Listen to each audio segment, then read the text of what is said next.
આજે હું તમને મારા જીવનની એક વાર્તા કહેવા જઈ રહ્યો છું। એક દિવસ મારી સાથે કંઈક ખરાબ થયું। મને ખબર ન હતી કે મારી સાથે આવું થઈ શકે છે।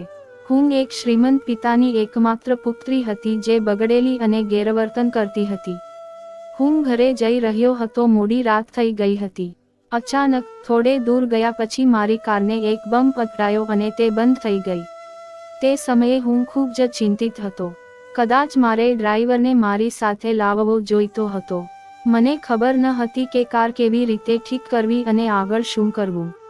ત્યારે અચાનક કોઈએ મારા ખભાને સ્પર્શ કર્યો। રાત્રિનો સમય હતો। હું રસ્તા પર એકલો ઊભો હતો। મને ઉપરથી મારા પર કોઈનો હાથ લાગ્યો। હું ખૂબ ડરી ગયો। મેં મારી હિંમત એકઠી કરી અને પાછળ ચાલવા લાગી। મેં મારી સામે એક વિચિત્ર દેખાતો માણસ ઊભો જોયો। મેં તેની તરફ જોયું અને તરત જ હું ધ્રુજવા લાગ્યો। હું માણસથી દૂર ચાલવા લાગ્યો। એ માણસે ફાટેલા જૂના કપડાં પહેર્યા હતા અને તે મારી સામે જોઈ રહ્યો હતો। ત્યાં સુધી હું પહેલેથી જ ખૂબ અસ્વસ્થ હતો। મારા સહન કરતાં તે મને વધુ પરેશાન કરી રહ્યો હતો। મેં પેલા માણસને પૂછ્યું કે તેને શું તકલીફ છે અને તું અહીં કેમ ઊભો છે અને મારી સામે જોઈ રહ્યો છે। મારા પ્રશ્ન પર તે રડ્યો અને કહ્યું, મેં તેને પૂછ્યું, તું મારી સામે આમ કેમ જોઈ રહ્યો છે? તેને રડતાં રડતાં કહ્યું, મેડમ, મારો દીકરો 2 દિવસથી ભૂખ્યો છે। તેને કશું ખાધું નથી। મને થોડા પૈસા આપો અને મને મદદ કરો। હું સમજી ગયો કે તે ભિખારી છે અને તે રસ્તા પર ભીખ માંગે છે। એ વખતે મારી હાલત કોઈ પણ રીતે મદદરૂપ થવાની નહોતી। મેં તેને કહ્યું, મારી પાસે અત્યારે કંઈ નથી, ચાલ્યા જાઓ। પછી તેણે મારા પર બૂમો પાડવાનું શરૂ કર્યું, મેડમ, હું તમને વિનંતી કરું છું, મારા બાળકો 2 દિવસથી ભૂખ્યા છે। મારા બાળકોને ખાવાની જરૂર છે, નહીં તો તેઓ ભૂખ્યા મરી જશે। મને થોડા પૈસા આપો, મારે મારા બાળકો માટે ખાવાનું ખરીદવું છે। મેં ભિખારીને કહ્યું, તું ખૂબ સ્વસ્થ છે, કામ કરીને પૈસા કમાઈ શકે છે, ક્યાં સુધી ભીખ માંગશે? ભિખારીએ કહ્યું, અરે મેડમ, જો તમે મને મદદ કરવા માંગતા નથી તો મને મદદ કરશો નહીં, પરંતુ તમારા પૈસા પર ગર્વ ન કરો। તમને તમારા પર ખૂબ ગર્વ છે અને તમારી સંપત્તિની ચિંતા કરશો નહીં। તું આજે મારું દર્દ સમજતી નથી। એક દિવસ ભગવાન તમને દરેક વસ્તુ માટે કારણ આપશે। જેમ હું મુશ્કેલીમાં છું, તમે પણ એ જ મુશ્કેલીમાં છો। મને તે માણસ વિશે ખૂબ જ ખરાબ લાગ્યું। તે પૈસા માંગવા માટે રડી રહ્યો હતો અને પછી તેણે મારી સાથે ખરાબ વર્તન કરવાનું શરૂ કર્યું। તેણે મને શાપ આપવાનું શરૂ કર્યું। તેણે મને બધું આપ્યું અને ચાલ્યો ગયો અને પછી તે ગાયબ થઈ ગયો અને હું તેને ધ્યાનથી જોઈ રહ્યો હતો અને તેણે શું કહ્યું તેની મને ચિંતા થઈ અને હું વિચારતો હતો કે પેલા ભિખારીએ મને આટલી બધી વાતો કેવી રીતે કહી। મેં તેને કંઈ ખોટું નથી કહ્યું। તે ક્યાં સુધી ભીખ માંગતો રહેશે? મને ખબર નથી કે હું આ પરિસ્થિતિમાં કેવી રીતે આવ્યો। મેં કાર સ્ટાર્ટ કરવાનો પ્રયત્ન કર્યો। કાર સ્ટાર્ટ કરતાની સાથે જ મારી કાર સ્ટાર્ટ થઈ। મારી કાર અંદરથી થોડી મુસાફરી કરી રહી હતી। મારી કારની સામે બીજી કાર આવી। મેં તરત જ મારી કાર પર બ્રેક લગાવી। સારું થયું કે મેં બ્રેક લગાવી, નહીંતર મોટો અકસ્માત થયો હોત। અને હું કારમાં બેઠો હતો, ચિંતિત અને ચિંતિત। કોણ જાણે મારી સાથે કેવા પ્રકારની ઘટનાઓ બનવાની હતી। હું ત્યાં કંઈક વિચિત્ર અનુભવ કરી રહ્યો હતો। પછી કારનો દરવાજો ખુલ્યો અને એક માણસ બહાર આવ્યો। જ્યારે મેં તેને જોયો ત્યારે હું ડરી ગયો। મેં તેને મારી તરફ આવતો જોયો। મેં કાર સ્ટાર્ટ કરી અને ત્યાંથી ભાગી ગયો, પણ જ્યારે મેં પાછળ ફરીને જોયું તો મારો જીવ બચી ગયો હતો। તે વ્યક્તિ ત્યાં ઊભો હતો અને મારી કાર તરફ જોઈ રહ્યો હતો। હું વિચારી રહ્યો હતો કે જો પેલા માણસનો ઈરાદો સારો ન હતો તો મારી કાર તરફ શા માટે? હું વિચારતો હતો કે જો પેલા માણસનો ઈરાદો સારો ન હતો તો તે ત્યાં કેમ અટકી ગયો? તે મારી પાછળ કેમ ન આવ્યો? પણ મને આ સમજાયું નહીં। હું વિચારતો હતો, મેં વિચાર્યું કે હું આ રસ્તે ક્યારેય પાછો નહીં આવું। હું હસતાં હસતાં ઘરે આવ્યો। મને ઉબકા આવતી હતી। હું ખૂબ જ થાક અનુભવી રહ્યો હતો। મારી માતા અને નાનો ભાઈ મને જોઈને આશ્ચર્યચકિત થઈ ગયા। તેઓ મારી ચિંતા કરવા લાગ્યા। મારી સાથે જે બન્યું હતું તે તેમને કહેવું મને યોગ્ય લાગ્યું નહીં. તેથી મેં કોઈને કશું કહ્યું નહીં. મેં કહ્યું, હું આકાશથી સુરક્ષિત છું. મમ્મીને મારી બહુ ચિંતા હતી અને તે મને થપ્પડ મારવા લાગ્યો અને બોલ્યો, હવેથી તું ફરી ક્યારેય ગાડી ચલાવીશ નહીં. કામ તો તમે તમારી સાથે ડ્રાઈવર લો અથવા કોઈને ઘરેથી લઈ જાઓ. નહીંતર તમારે એકલા જવાની જરૂર નથી. મેં મારી માતાની તબિયત ખરાબ જોઈ અને કહ્યું, ઠીક છે, હું એકલો નહીં જાઉં. હવે હું મારા રૂમમાં જઈને આરામ કરીશ. અને પછી હું આરામ કરવા મારા રૂમમાં ગયો. હું ફ્રેશ થઈને મારા પલંગ પર સૂઈ ગયો. સૂતી વખતે મને તેના વિશે વિચારવાની ફરજ પડી હતી. મેં વિચાર્યું કે કદાચ હું તેના વિશે ઘણું વિચારી રહ્યો છું. બીજા દિવસે હું જાગી ગયો. અમારા ઘરે એક નવો છોકરો આવ્યો હતો. મેં મારી માતાને પૂછ્યું, આ નવો છોકરો કોણ છે? તમે નવો નોકર રાખ્યો છે? માતાએ કહ્યું, આ છોકરો ઘરના કામકાજ માટે નથી, પણ ઇમરજન્સીમાં કોઈ કામ હોય તો તું તેને કહેજે. અમે આ છોકરાને તારા કામ માટે રાખ્યો છે. છોકરો 20-21 વર્ષનો હતો. હું નાસ્તો કરવા ગયો ત્યારે ખબર પડી કે મારા પપ્પા નાસ્તો કરતા સમયે મારી મમ્મી સાથે વાત કરતા હતા કે હવે આ છોકરો રહેશે તારી સાથે. ઘરની બહાર જાઉં છું. આ દિવસોમાં તું અડધી રાતે ઘરે આવીશ. તમારી દીકરી પોતાની જાતને યુનિવર્સિટીમાં બચાવી શકે છે. હવે તે તારી સાથે જશે અને તું તેને સાથે લાવશે. આ સાંભળીને માતા ચોંકી ઉઠી. તે યુનિવર્સિટી જવા માટે તૈયાર હતી. હું ખૂબ ખુશ હતો. મને થોડી શરમાળ રહેવાની આદત હતી. આજે આ છોકરાને લીધે હું એક વિચિત્ર મૌન અનુભવી રહ્યો હતો. પણ આ છોકરો બહુ તોફાની હતો. જો તે કોઈ અન્ય હોત તો તેણે ક્યારેય મારી માતાની વાત ન સાંભળી હોત અને ક્યારેય મારી સાથે ન હોત. આજે રસ્તો પણ ઘણો લાંબો હતો. કોઈક રીતે હું યુનિવર્સિટી પહોંચ્યો. તેને ઘરની ચાવી આપી. હું યુનિવર્સિટીની અંદર ગયો. મારા મિત્રએ આ વિચિત્ર અંગરક્ષક તરફ જોયું અને તેને મારી મજાક ઓળખી. મારી યુનિવર્સિટીમાં બધા ઉચ્ચ વર્ગના લોકો ભણતા હતા. તેને લાગ્યું કે તેમના માતા પિતાની ચિંતા કરવી એ પ્રતિબંધની બાબત છે. થોડે આગળ ચાલ્યા પછી મેં પાછળ ફરીને જોયું તો છોકરો ત્યાંથી નીકળી ગયો હતો. હું યુનિવર્સિટીમાં ભણવા જવામાં વ્યસ્ત હતો. હું કામમાં એટલો વ્યસ્ત હતો કે ખરાબ હવાને જોવાની તસ્દી પણ ન લીધી. જ્યારે મને મારી માતાનો ફોન આવ્યો ત્યારે મને આ વિશે જાણવા મળ્યું. માતાએ કહ્યું, થોડો સમય થઈ ગયો અને તે છોકરો સુનિલ યુનિવર્સિટીની બહાર મારી રાહ જોઈ રહ્યો હતો. હું કંઈ બોલ્યો નહીં અને ઝડપથી પાર્કિંગ એરિયામાં ગયો. મમ્મીએ મને કહ્યું, તું ત્યાં મારી રાહ જોએ છે. મેં તને કાર પર માથું રાખીને ઊભેલા જોયા. મેં તમને આવતા જોયા અને મેં કારનો દરવાજો ખોલ્યો. હું જાણતો હતો કે તે એક ગરીબ પરિવાર હતો અને ગરીબ લોકોને માત્ર પૈસાની ચિંતા હતી. તેમને અપમાનની પરવા નહોતી. એ લોકો માટે આદર બહુ મહત્વનો નહોતો. તેથી મેં કામ કરવાનું શરૂ કર્યું. હું કારમાં કામ કરવા લાગ્યો. મને અપમાનની પરવા નથી. એવા લોકો માટે આદર બહુ જરૂરી નથી. તેથી તે કામ કરતી વખતે હું તેમના બોસ પાસેથી હજારો વાતો સાંભળું છું અને હું કશું બોલતો નથી. પણ એ લોકો, એમના માટે કદાચ ખરાબ અનુભવ થયો હશે, પણ હું એવો નહોતો. સુનિલની હાજરીમાં હું ખોવાઈ ગયો હોય એવો અહેસાસ થઈ રહ્યો હતો. મેં વિચાર્યું કે હું ઘરે જઈશ અને ઘરે પહોંચતા જ મારા પિતાને કહીશ કે સુનિલને મારા માથા પરથી દૂર કરી દે. પરંતુ એવું કંઈ થયું નથી. તેઓ અંદર અંદર વાતો કરતા હતા અને મને આવતો જોઈને બંને ચૂપ થઈ ગયા. અને મેં પૂછ્યું, શું વાત છે? મને જોઈને બંને ચૂપ થઈ ગયા. મારા નાના ભાઈએ જવાબ આપ્યો, અરે બહેન, છોડી દો. મને કહો, તમારો બોડીગાર્ડ કેવો છે? તેની વાત સાંભળીને મારો ચહેરો બદલાઈ ગયો. તો મારા ચહેરા પરનો બદલાવ જોઈને મારી સામે હસવા લાગ્યો. મમ્મીએ મારા ભાઈને થપ્પડ મારી. દીકરા, આવું કોઈ હસતું નથી. અને તે મને કહેવા લાગ્યો, બહેન, તું સુનિલ સાથે આવું કેમ વર્તે છે? તે ખૂબ જ સીધો અને બુદ્ધિશાળી છોકરો છે. મેં તેને કહ્યું, મને ખબર નથી કે તે સીધી છે કે સ્માર્ટ છે. બસ કાલથી તેને મારી સાથે ન મોકલો. અને આ મારો અંતિમ નિર્ણય છે. આનાથી વધુ હું કશું સાંભળીશ નહીં. તે મને કંઈ સમજાવે સમજાવે કે કંઈ બોલે તે પહેલાં હું તેના રૂમમાંથી બહાર આવી ગયો હતો. પછી શું થયું? હું તેને નફરત કરવા લાગ્યો. મને ખૂબ જ દુખાવો થતો હતો. મને ખૂબ જ દુખાવો થતો હતો. મને ખૂબ જ દુખાવો થતો હતો. હું ગરીબ લોકોને નફરત કરતો હતો.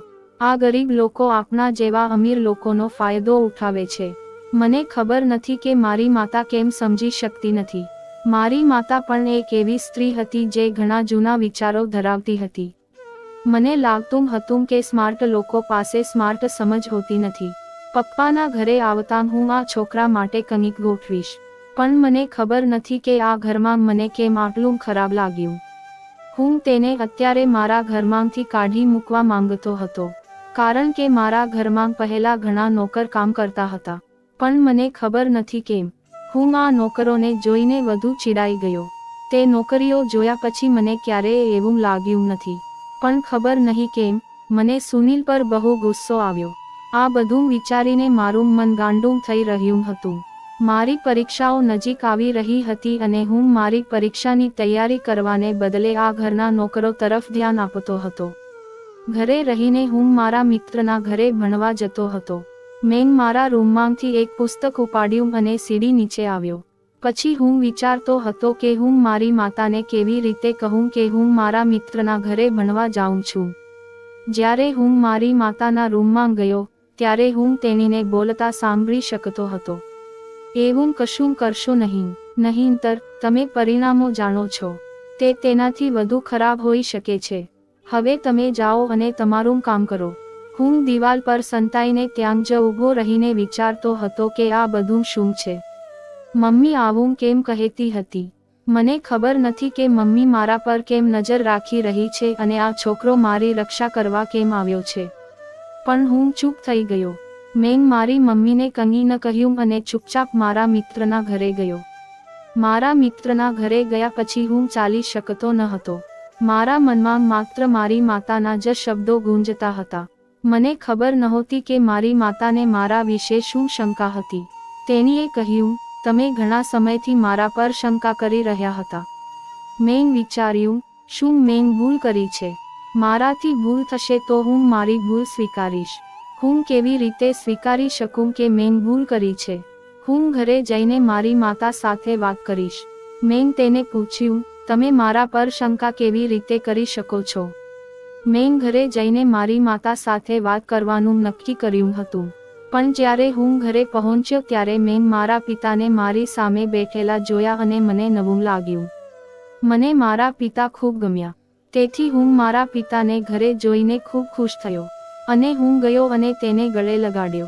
મેં તેને તેના પિતાની તબિયત વિશે પૂછ્યું. પછી તેણે મને ઘણી બધી ભેટો આપી જે તે મારા માટે લાવ્યો હતો. મારા પિતા પણ મારા નાના ભાઈ માટે ઘણી બધી ભેટો લઈને આવ્યા હતા.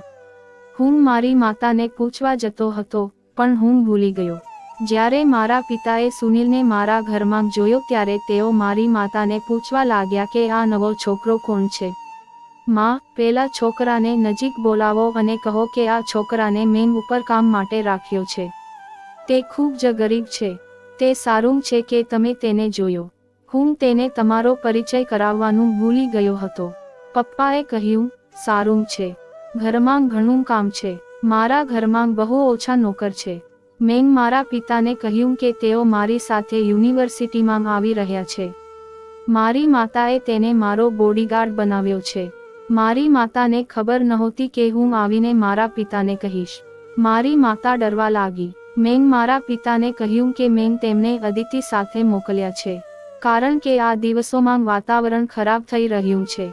કારણ કે આ દિવસોમાં વાતાવરણ ખરાબ થઈ રહ્યું છે. મને કોઈ શંકા નથી કે તે મને નુકસાન પહોંચાડવા માટે કંઈ કરશે નહીં. તેથી જ હું કહું છું કે તે સાચો છે. પણ મને મારી દીકરી પર પૂરો વિશ્વાસ છે. તે એવું કંઈ કરશે નહીં જેનાથી આપણે નિરાશ થઈએ. મને મારી દીકરી પર ઘણો વિશ્વાસ છે. મેં મારા પિતા સામે જોયું. હું તેને મળ્યો. મારી માતા અને બાળકો શું કહે છે તેની મને પરવા નથી.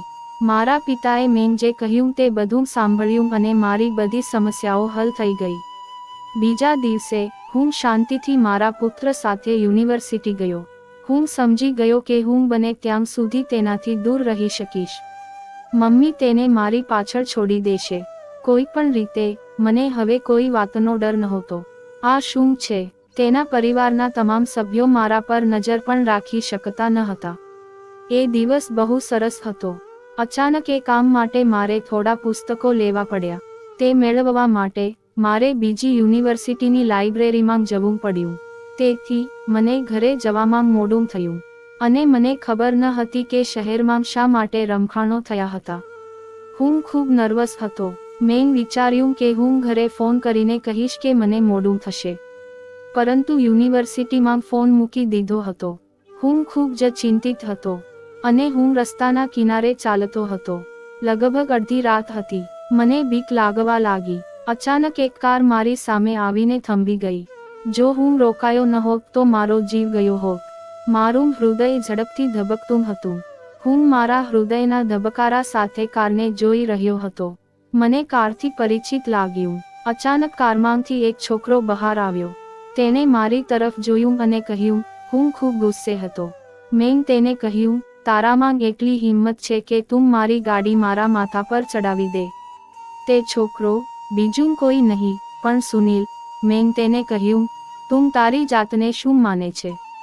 શું તમને મારી કારમાં બેસવાનો અધિકાર નથી? મારા પિતાએ મને મારા જન્મદિવસ પર આ કાર આપી હતી. હું ખૂબ ખુશ હતો. હું ખૂબ ખુશ હતો. હું ખૂબ ખુશ હતો. મને તે કરવાનો અધિકાર નથી. મારા પિતાએ મને મારા જન્મદિવસ પર આ કાર આપી હતી. શું તમે જાણો છો આ કારની કિંમત કેટલી છે? તમે આ કારમાં બેસીને આ કારની કિંમત ઘટાડી દીધી છે અને તમે મારી કારમાં બેસીને મને મારવા માંગો છો. તમે મારી બધી વાતો શાંતિથી સાંભળી રહ્યા હતા. મેં તેને પૂછ્યું, તું કંઈક કહેશે કે નહીં? તમે મારી કારમાં કેમ બેઠા હતા? તેને જવાબ આપ્યો, સાહેબે મને આ આપવા મોકલ્યો છે. તમે કારમાં બેસો. મેં તમને પૂછ્યું ન હતું કે તમને કેવી રીતે ખબર પડી કે હું અહીં છું. હું જાણતો હતો કે તમે યુનિવર્સિટીની બહાર મારી રાહ જોઈ રહ્યા છો. અને આજે જ્યારે હું બીજી યુનિવર્સિટીમાં ગયો ત્યારે હું તેના વિશે વિચારતો હતો. અચાનક કાર ઘરે લઈ જવાને બદલે તે મને બીજા રસ્તા પર લઈ ગયો. મેં તેની સામે જોયું અને કહ્યું, આ ઘરનો રસ્તો નથી. ત્યારે સુનિલે મને કહ્યું, મેડમ, શહેરની સ્થિતિ ખૂબ જ ખરાબ છે અને તમામ રસ્તાઓ બંધ છે. અમારે આ રસ્તા પરથી પસાર થવું પડશે. મેં કહ્યું, તમે શું જોઈ રહ્યા છો? તે કારમાંથી બહાર નીકળી ગયો. અંધારું થતાં હું પણ કારમાંથી બહાર નીકળ્યો. હું તેને શું થયું તે કહેવા ગયો. કાર યોગ્ય રીતે પાર્ક કરવામાં આવી ન હતી. ત્યાં સુધી તેને મને કહ્યું, મેડમ, હું સમજી શકતો નથી કે કારમાં શું થયું છે. હું તેનાથી ચિંતિત હતો. અચાનક એક કાર મારી સામે આવીને ઊભી રહી. કારમાં 3 લોકો હતા. કારમાં 3 બાળકો હતા. ત્રણેય જણા કારમાં બેઠા હતા. મેં કહ્યું, શું થઈ રહ્યું છે? તેને કહ્યું, મને ખબર નથી મેડમ. મને ખબર નથી કે શું થઈ રહ્યું છે. મને ખબર નથી કે શું થઈ રહ્યું છે. મને ખબર નથી કે શું થઈ રહ્યું છે. અને ઘરમાં 3 લોકો હતા. ઘરમાં 3 બાળકો હતા. ત્રણેય જણા ઘરની બહાર આવ્યા અને સુનિલને પકડી લીધો. આ બધું જોઈને હું ડરી ગયો અને અચાનક હું મારી જાતને કાબૂમાં રાખી શક્યો નહીં અને ધ્રુજવા લાગ્યો. પરંતુ દૂરથી કોઈ દેખાતું ન હતું, તેથી મને મારા કંપ સંભળાતા હતા. એક છોકરાએ મારું મોં પકડી રાખ્યું અને હું બેભાન થઈ ગયો. હું મારી આંખો ખોલવાનો પ્રયાસ કરી રહ્યો હતો. મને ખબર ન હતી કે મારા શરીરને શું થયું છે. મારું શરીર ખૂબ પીડામાં હતું. હું મારી જાતને કાબૂમાં રાખી શકતો ન હતો, કારણ કે મારામાં આમ કરવાની શક્તિ નહોતી. મારામાં ઉઠવાની અને બેસવાની શક્તિ પણ નહોતી. હું ગાઢ નિંદ્રાની સ્થિતિમાં હતો. મેં મારા પગને ખસેડવાનો પ્રયાસ કર્યો, પરંતુ તેઓએ મને એટલો ચુસ્તપણે પકડી રાખ્યો કે મને લાગ્યું કે હું જેલમાં છું. પણ હું ક્યાં હતો? હું કંઈ સમજી શક્યો નહીં. હું કશું સ્પષ્ટ જોઈ શકતો ન હતો. બધું એટલું અસ્પષ્ટ હતું. મને સાંભળીને આશ્ચર્ય થયું કે અવાજ શેનો હતો. મને સખત માથાનો દુખાવો થતો હતો અને હું ખૂબ લાચાર હતો. ત્યારે મને એક અવાજ સંભળાયો અને કોઈ કહેતું હતું કે આ છોકરી પર નજર રાખો. તે ખૂબ જ સ્માર્ટ છોકરી છે. જ્યારે કોઈએ જવાબ આપ્યો, ચિંતા કરશો નહીં, જો આ છોકરી સ્માર્ટ છે તો વાહ, તમે મારું દિલ જીતી લીધું છે, વાહ, તમે મારું દિલ જીતી લીધું છે. હું એક મહિલા સાથે વાત કરું છું. હું કંઈ જોઈ શકતો ન હતો. હું મારા કપાળ પર ટેપ લગાવવા આવ્યો હતો અને હું મારા હાથ અને પગ ખસેડતો હતો. પણ હું મારી જાતને ભાનમાં લાવવા સક્ષમ ન હતો. મારામાં બધું જોવાની હિંમત નહોતી. મને લાગ્યું કે હું રૂમમાં એકલો છું અને મારા હાથમાં એક પુસ્તક હતું. હું તેને વાંચવા માટે સક્ષમ ન હતો. હું કંઈ જોઈ શકતો ન હતો. હું રૂમમાં એકલો હતો અને મારી બાજુમાં ઊભેલા લોકો વાતો કરી રહ્યા હતા. તેઓ મારાથી દૂર જતા રહ્યા હતા. હવે હું એકલો હતો અને મને ખબર ન હતી કે હું અહીં કેવી રીતે આવ્યો. મને ખૂબ જ જરૂર હતી. મારા ચહેરા પરની ટેપને કારણે હું બોલી પણ શકતો ન હતો. થોડી વાર પછી કોઈ રૂમમાં આવ્યું અને ખૂબ જ અણધારી રીતે મને બેસાડી. મને બહુ નવાઈ લાગી. હું એક મહિલાની સામે બેઠો હતો અને તે મને ખૂબ જ અસંસ્કારી રીતે કહી રહી હતી કે તેને આ જગ્યા પસંદ નથી. ઓહ મારી રાણી, ચિંતા કરશો નહીં. હું તારી ભાનમાં આવવાની રાહ જોઈ રહ્યો હતો. છેલ્લે હું તમને તમારી સુંદરતા વિશે કંઈક પૂછવા માંગતો હતો. મને મારા મોંમાં કોઈ શંકા નહોતી. હું આ બધું સાંભળી રહ્યો હતો અને હું ક્યાં અટકી ગયો હતો તે પણ જોઈ રહ્યો હતો. આ દુનિયા બીજું કંઈ નથી પરંતુ ભગવાનનો એક ઓરડો છે. મને ખબર નથી કે મને કોણ છોડીને ગયું અને હું અહીં કેવી રીતે આવ્યો અને અહીં મારું શું કામ છે. હું આ બધા પ્રશ્નો વિશે વિચારતો હતો. હું તેના વિશે વિચારીને પાગલ થઈ રહ્યો હતો. હું તેના વિશે વિચારતો હતો અને પાગલ થઈ ગયો હતો. મારી આંખમાંથી આંસુ વહી રહ્યા હતા. તે ત્યાં તૈયાર ડ્રેસમાં બેઠી હતી અને તેણીએ કહેવાનું શરૂ કર્યું, ઓહ રાણી, જ્યારે તમે મને જોયો ત્યારે તમને કેટલું આશ્ચર્ય થયું હતું. ચોક્કસ તમે વિચારતા જ હશો કે તમને અહીં કોણ લાવ્યું. મેં તેની તરફ જોયું અને માથું હલાવ્યું. મેં તેને કહ્યું, અમે જ તને દુઃખી કરી રહ્યા છીએ. મને સમજાતું નથી કે તે સ્ત્રી શું બોલી રહી છે. તેણીએ મારી તરફ જોયું અને કહ્યું, તમે અહીં ઘર વેચી દીધું છે અને હવે તમે અહીં જ રહીને તમારી કિંમત મેળવી શકશો. તેના શબ્દો સાંભળીને મારું મન ઉડી ગયું. મને લાગ્યું કે મારું જીવન બરબાદ થવાનું છે. હું માનસિક ભંગાણ અનુભવી રહ્યો હતો. અચાનક મને હોશ આવ્યો અને મેં પેલી સ્ત્રી સામે હાથ જોડીને કહ્યું, તમે જેટલા પૈસા માંગશો તેટલા પૈસા હું લાવીશ. હું એટલા પૈસા લાવીને તને આપીશ. કૃપા કરીને મને જવા દો. મહેરબાની કરીને મારી સાથે આવું ન કરો. મારે તેની સામે ભીખ માંગવી છે. આ જોઈને તું કહેશે, છોકરી, તારું આ નાટક બંધ કર. તમારા જેવા ઘણા અહીં આવે છે. હું જાણું છું કે દરેકને કેવી રીતે નિયંત્રિત કરવું. તેના બદલે તમે મને પૈસાથી ખરીદશો. મારું નામ રજ્જોબાઈ છે. હું તમને રોજ ખરીદું છું.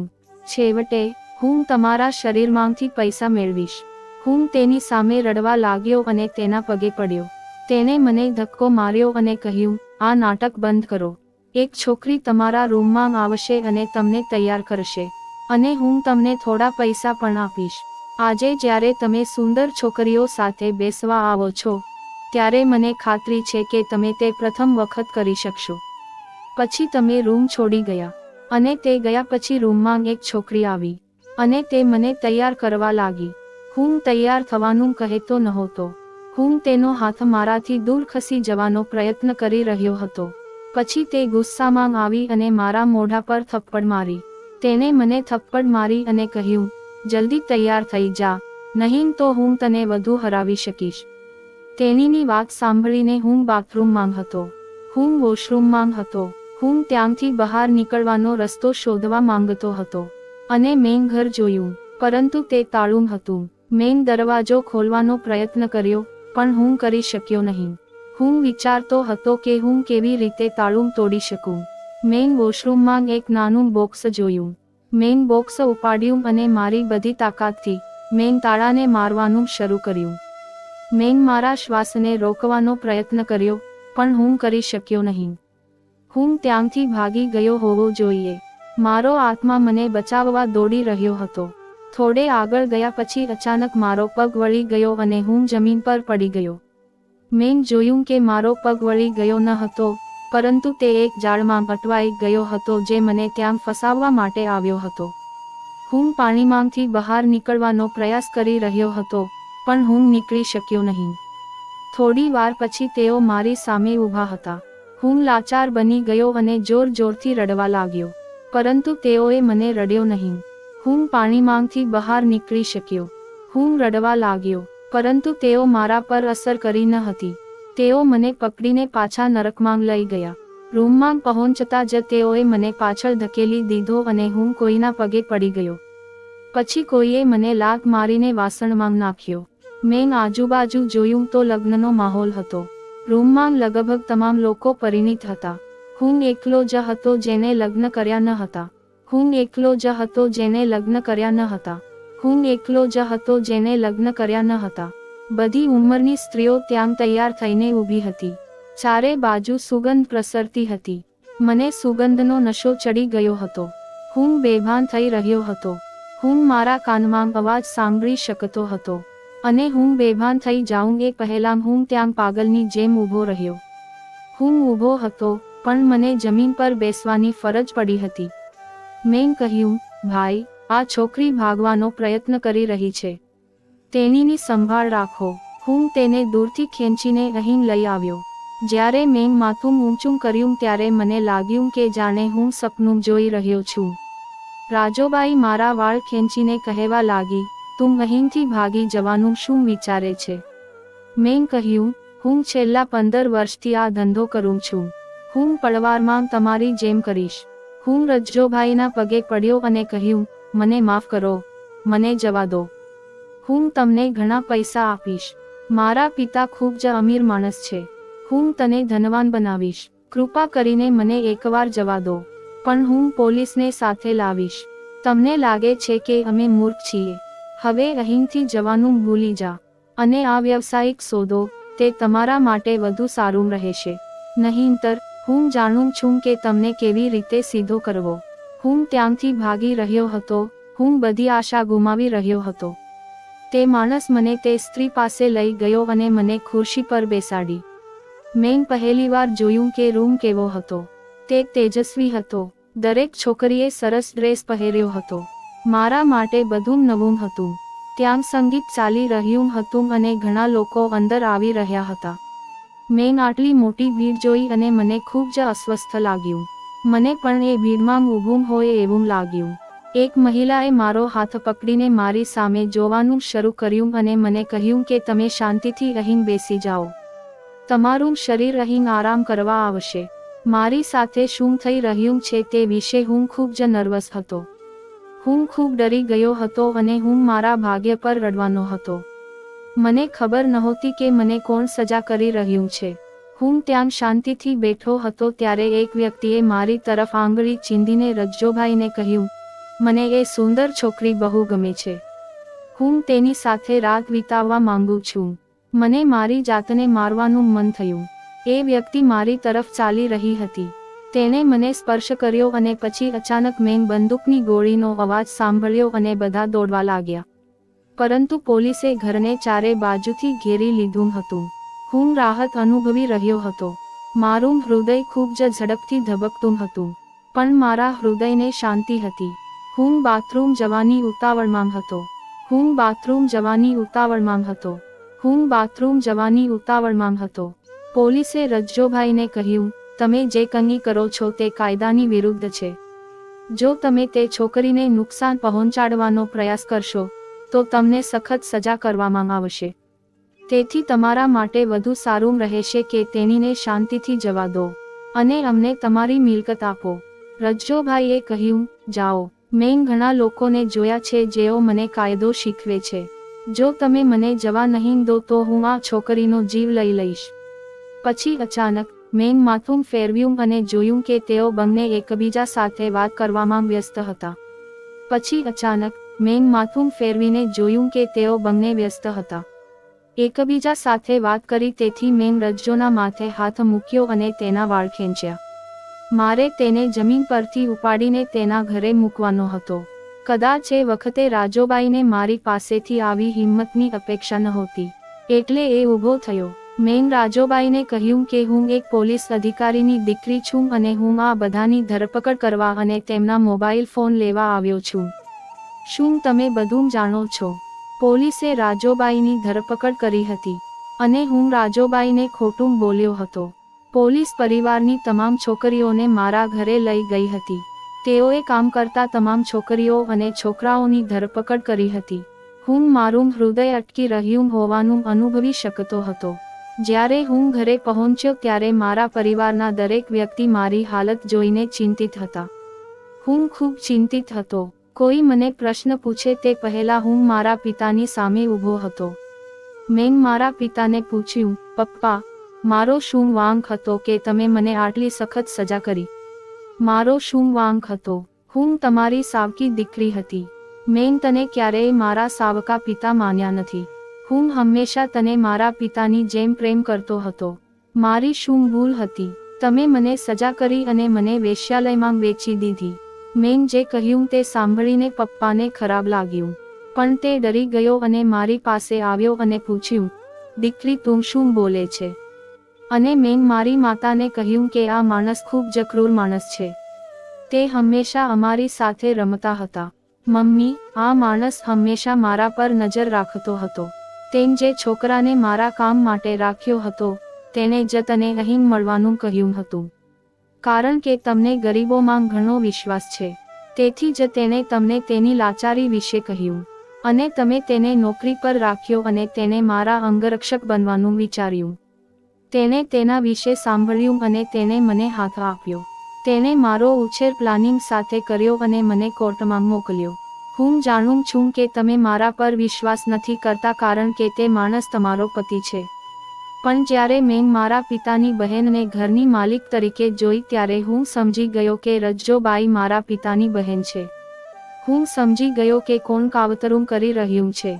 અને તે છોકરો ગામમાંથી આવ્યો ન હતો, પણ તે રજ્જોબાઈનો દીકરો હતો, જેણે છોકરીઓને પોતાના પ્રેમમાં ફસાવી હતી. તે રૂમમાં પડેલો છે. આ માણસ તમારી બહેનને મળ્યો હતો. આ માણસ મને નફરત કરતો હતો કારણ કે હું તેની સાવકી દીકરી છું. અને મારો નાનો ભાઈ, કારણ કે તેનો પોતાનો દીકરો હતો, તે તેની બધી મિલકત ટ્રાન્સફર કરવાનું કહેતો હતો. આ બધું ડ્રામા મારા માટે હતું. હું એક સારો પિતા બન્યો. આ બધું ડ્રામા મારા માટે હતું. હું સાબિત કરવા માંગતો હતો કે હું એક સારો પિતા છું. આ બધું નાટકમાં હતું. તે ઈચ્છતો ન હતો કે હું તેને છોડીને જાઉં. એટલા માટે તે મારી સાથે આ બધું કરી રહ્યો હતો. પણ પપ્પા, મેં તમને ક્યારેય પપ્પા માન્યા નથી. મને લાગ્યું કે તું મને તારી દીકરી માને છે. મને ખબર ન હતી કે તમે મને મારા પ્રેમની પાછળ જોઈ રહ્યા છો. મારી માં મારી વાત સાંભળીને ચોંકી ગઈ અને તેની આંખમાં આંસુ આવી ગયા હતા. મમ્મીએ પપ્પા સામે જોયું અને તેને પૂછ્યું, તમે શું બોલો છો? પપ્પા મૌન હતા. મમ્મીએ જોરથી પૂછ્યું, શું પ્રિયંકા સાચું કહે છે? પપ્પાએ મમ્મી તરફ જોયું. મમ્મીને સત્ય ખબર હતી. તેણીએ તેના પિતાને કહ્યું કે તેના પિતા, મીનાની પુત્રી, હંમેશા તેને વાસ્તવિક પિતાની જેમ પ્રેમ કરે છે. અને તમે તેની સાથે શું કર્યું? તમે તેની યાદો સાથે રમ્યા છો. આટલું જ તમારે ભગવાનને આપવાનું છે. જો તમે આ બાળકને સમજ્યા હોત તો તમારામાં કશાની કમી ન હોત. જો તમે મારી દીકરીને ધિક્કારતા હોત તો તમારે મને કહેવું જોઈતું હતું. મેં તેને મોકલી દીધો હોત, પણ તેન જે કર્યું તે ઘણું ખોટું હતું. તારે આવું ન કરવું જોઈતું હતું. તેની માતાએ જે કહ્યું તે સાંભળીને તેના પિતાની આંખોમાં આંસુ આવી ગયા. તે તેની માતા પાસે માફી માંગવા લાગ્યો કારણ કે તે તેને ખૂબ જ પ્રેમ કરતો હતો. તે ઈચ્છતો ન હતો કે તે ક્યારેય તેનો ધિક્કાર કરે અને તે તેની માતાને ધિક્કારવા માંગતો હતો. મમ્મીએ કહ્યું, તેં કંઈ ખોટું નથી કર્યું, પણ તેં બહુ મોટું પાપ કર્યું છે અને તેની સજા તને મળશે જ. તે પોલીસને સોંપવા આવ્યો હતો જેને આ ગુનો કર્યો હતો તે હવે જેલમાં છે, પરંતુ અમે ત્રણેય એક જ ઘરમાં રહેતા હતા. મને કંઈ યાદ નથી કારણ કે તમે જે કર્યું તે અમાનવીય હતું. હું મારા પિતાને ખૂબ જ પ્રેમ કરતો હતો. મને ખબર નથી કે મારા પિતા શા માટે. હવે મેં મારું અભિમાન ગુમાવ્યું છે અને હવે હું ગરીબોના પ્રેમમાં છું. હવે મેં મારું અભિમાન ગુમાવ્યું છે અને હવે હું ગરીબોના પ્રેમમાં છું. તેથી ગરીબ ભિખારીઓ જેમણે મને શાપ